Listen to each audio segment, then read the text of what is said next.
J'ai travaillé dans des mines de sable depuis l'âge de 9 ans. J'ai travaillé dans des champs défrichés, cultivés. Je suis mis pied dans la salle de boxe.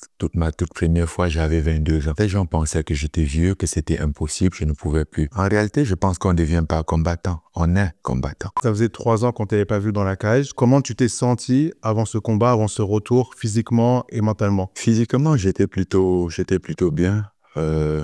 J'avais pas eu l'impression que ça faisait presque 3 ans. J'ai repris les entraînements 4 mois plus tôt et tout allait bien. Physiquement, techniquement, je sentais la chose. Mentalement, c'était un peu difficile, ou je dirais plus émotionnellement, c'était beaucoup plus difficile. J'ai quand même été frappé par un drame qui m'a fait remettre tout en question. Déjà, à savoir si j'allais continuer le sport de combat. Ça aurait été plus simple de se lamenter sur son sort, de maudire tous les dieux et voilà. Même si c'était plus difficile de décider d'avancer, je pense que c'était quand même de ma responsabilité de faire ça euh, pour avancer, quoi. Je ne pense pas que que j'ai surmonté. Je pense que, on va dire, je suis plutôt en phase de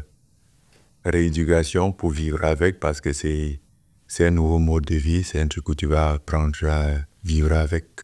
Ce genre de choses ne nous quitte jamais. Après avoir débattu avec moi, même si oui ou non je continuais, euh, ce que j'avais trouvé logique, c'était de faire un truc pour lui, de combattre pour lui, ce que j'avais pas pu faire de son vivant. En réalité, je pense qu'on ne devient pas combattant, on est combattant.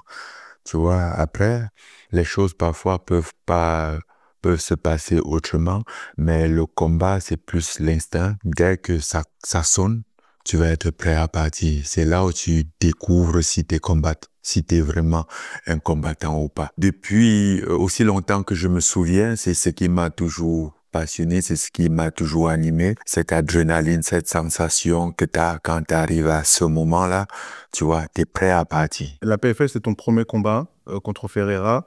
Quelle est ton ambition dans la PFL? Qu'est-ce que tu veux accomplir dans cette ligue?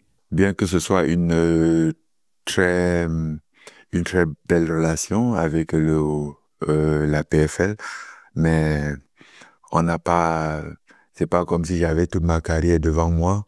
Je pense qu'il m'en reste que quelques années, et aussi j'aimerais participer à la compétition, continuer à combattre, faire encore 2 ou 3 combats au PFL avant de prendre ma retraite. Mais surtout, derrière ça, il y a l'aspect PFL Africa, que je pense que c'est un truc où on peut développer petit à petit, et sur le long terme, ça peut être quelque chose, mais vraiment grandiose. Déjà, si tu entends les commentaires de l'UFC par rapport au PFL, ce qui n'était pas le cas il y a quelques années, c'est que, voilà, il a remarqué la présence d'un intrus dans son business, quoi. Tu étais une des stars de l'UFC, tu avais le titre chez les lourds. Parle-nous d'abord de ton arrivée à l'UFC. Comment ça s'est passé pour toi, tes premiers pas dans l'UFC? Mon arrivée à l'UFC, c'était en 2015.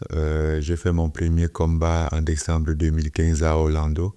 Et tout a bien pris, les choses se sont bien passées. L'UFC était très content de ma performance jusqu'à ce que je perde le combat. Et voilà, les choses ont un peu stagné. Mais moi, surtout, j'ai profité de ça pour me reconstruire, de comprendre comment les choses y fonctionnaient, comment le sport y fonctionnait, parce que ça faisait 2 ans que que j'ai découvert le MMA. Les gens, ils me disaient en permanence, ah, tu peux arriver à l'UFC, tu vas cartonner. Et moi, ça ne me disait rien, l'UFC. Moi, c'était la boxe. Après, quand j'ai eu mon contrat de l'UFC, pour moi, j'ai aussi reconnu que c'était une opportunité que j'avais pas eu en boxe et que je pouvais l'exploiter, tu vois. Et peut-être chevaucher en boxe plus tard. Ce qui fut le cas. À quel moment tu t'es dit à l'UFC, je vais viser la ceinture? À partir du moment où j'ai dit oui, je m'engage, il était clair. Je n'y allais pas juste pour participer, j'allais pour conquérir. Et je suis parti avec la ceinture. On va parler de la fin du coup de l'UFC. Pourquoi ça s'est fini? Mauvaise foi, surtout. Mauvaise foi de la part de l'UFC. Beaucoup d'emprise. beaucoup de contrôle, besoin incessant de soumission, ce qui n'allait pas avec moi, surtout dans des conditions qui n'étaient pas très favorables, très respectueuses. On n'avait pas le mot à dire sur quoi que ce soit. À partir du moment où tu avais signé ce contrat, voilà, tu croisais juste les doigts d'être sollicité et d'être favorisé. On parle d'un combat entre toi et John Jones, mais qui bloquerait à cause de Dana White. Qu'est-ce qu'il en est? John Jones, il est à l'UFC. Il n'y a que Dana White qui peut donner sa bénédiction pour que John Jones puisse combattre un combattant qui est dans une autre organisation. J'ai toujours eu envie. C'est moi qui ai demandé ce combat en premier. Ça fait 4 ans. On a envie que ça se passe. Ils n'ont jamais voulu de ce combat tant qu'ils ne profitaient pas de ce combat pour, je ne sais pas, nous mettre la chaîne au pied, que ce soit à moi ou à John Jones. Parce qu'au départ, c'était à John Jones où on devait mettre la chaîne au pied, tu vois, renouveler son contrat, lui mettre ce qu'ils ont fait finalement.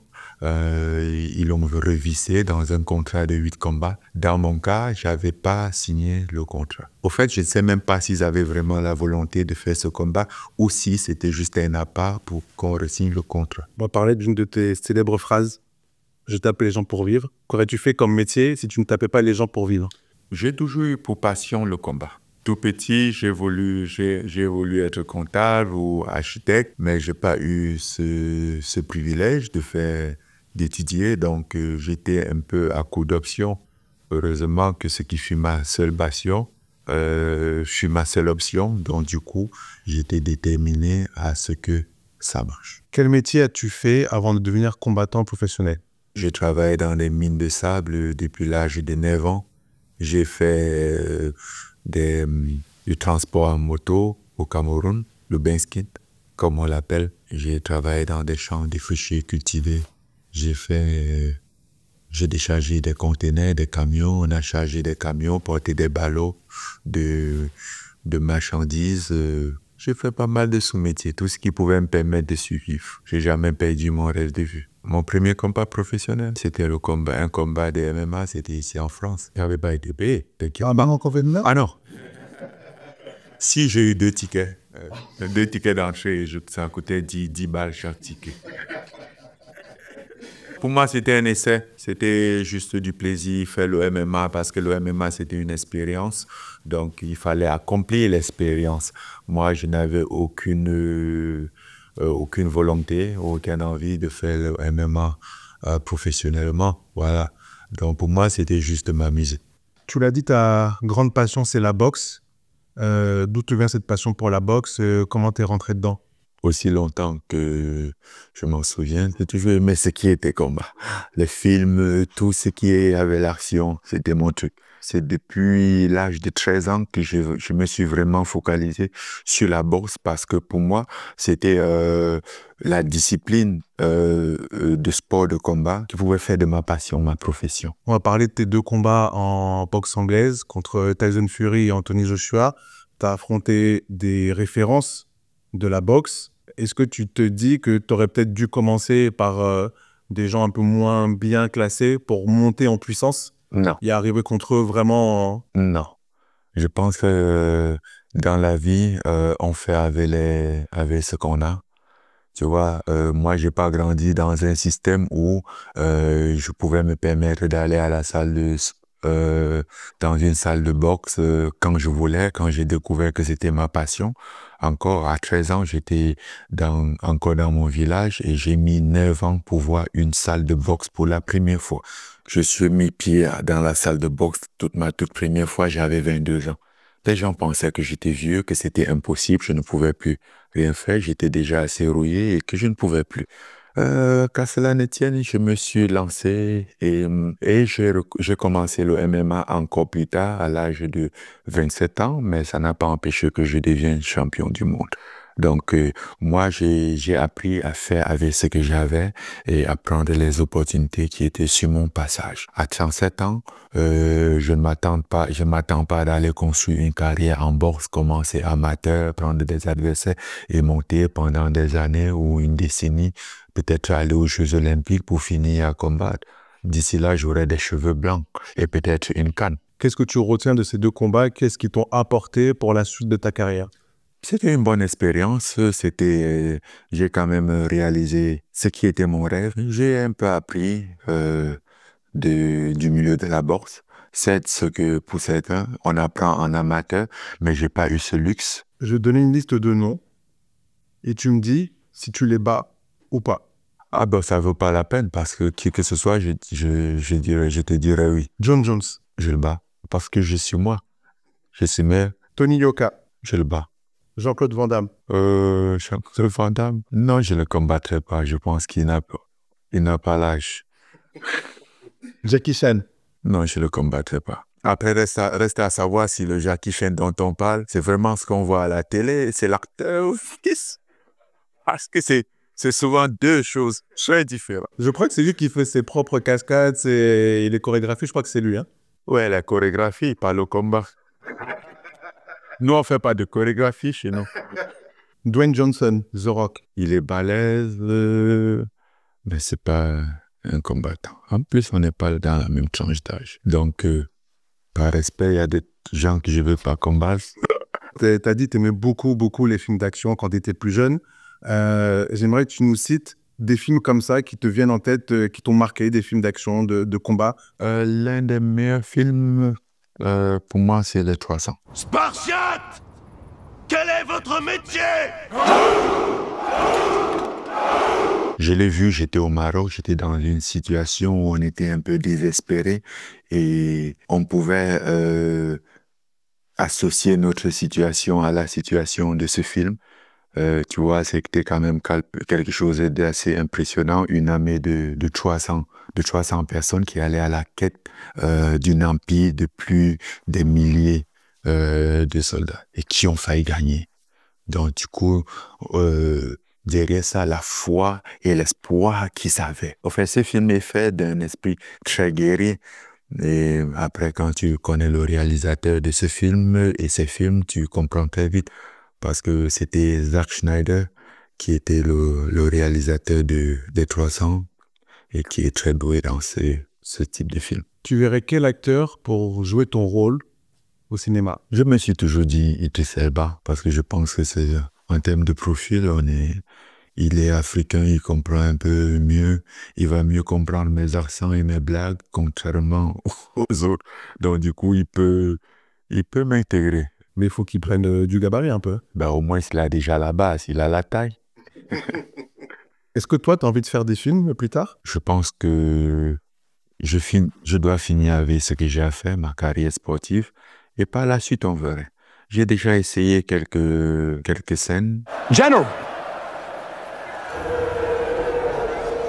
The general is not here. He doesn't fight anymore. Bon, après, je veux dire, je préfère le sport de combat.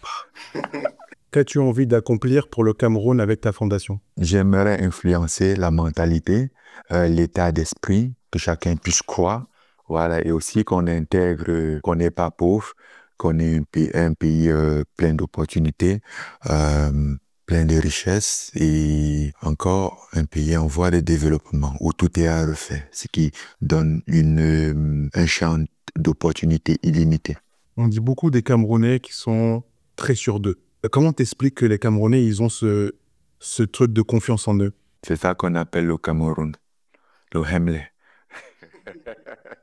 Bon, après, je pense que de façon générale, pour réussir dans la vie, il va falloir, surtout de là où nous sommes partis, il va falloir que tu sois sûr de toi. Sinon, en sachant que puisque le doute est le premier facteur de l'échec, le doute est notre premier obstacle. Le doute en nous est notre premier adversaire dans tout ce qu'on fait. Pour réussir, il va falloir combattre ça et avoir une certaine confiance en soi et au point d'accepter, de croire, ou du moins de croire qu'on est capable d'affronter tout ce qui se mettra à travers notre chemin.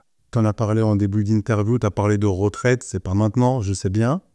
Mais est-ce qu'on peut imaginer, dans un avenir plus ou moins proche, un combat de Francis Ngannou au Cameroun, peut-être ton dernier combat pour partir? Est-ce qu'on peut imaginer ça?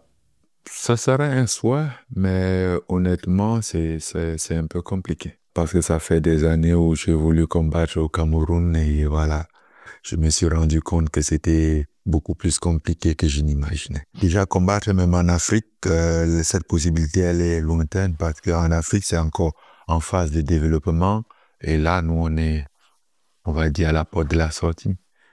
Peut-être c'est un truc qui serait faisable d'ici 5-10 ans, mais d'ici là, je ne serai plus là, moi. C'est quoi la suite pour toi, là? La suite, je prendrai du temps pour moi de réfléchir et de voir ce qui va se présenter, mais je prendrai le temps. Culmini!